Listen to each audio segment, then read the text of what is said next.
La societat andalusina de cultura islàmica deixa una impronta molt important al nostre territori des de diverses perspectives. Des d'una perspectiva, si volem, més arqueològica, amb restes monumentals prou evidents, en forma de muralles, fortaleses, cas paradigmàtic el Pla del Matà de Balaguer. El llegat també ens ha deixat altres vessants que potser són menys conegudes, que és precisament la xarxa d'irrigació, la xarxa de canalitzacions. I després també el llegat que avui podem visualitzar molt clarament és en forma de toponímia, no? Toponímia que la part occidental de Catalunya l'ha deixat ben rica, no? Amb topònims prou coneguts, com comencen per Vinferri, no?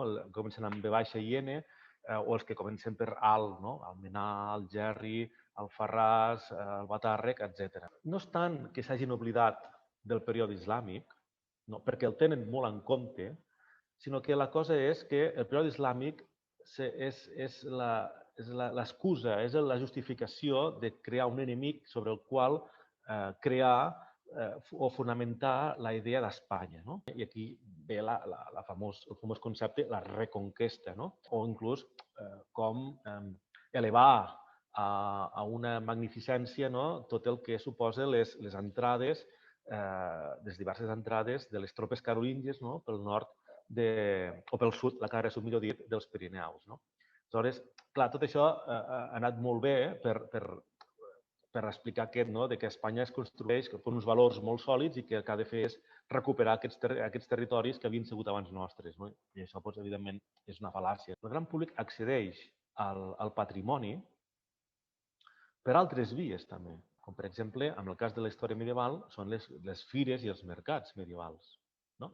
O aquest tipus d'activitats així que atrauen a molta gent. Aleshores, clar, aquí ja parlem de la recreació del passat. I massa sovint idealitzem aquest passat.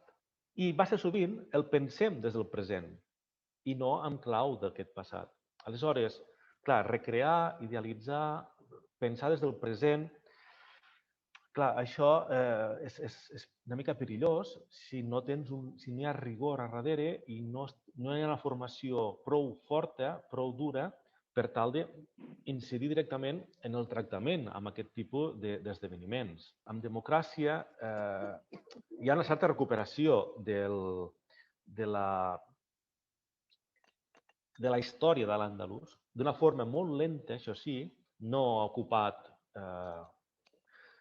diguem que no ha protagonitzat dintre de les facultats o dels equips o de les unitats o les àrees d'història medieval un paper prioritari, però és cert que sí, que s'ha anat avançant reconeixent molt bé la història d'aquest període. Això sí, a nivell acadèmic s'ha anat fent.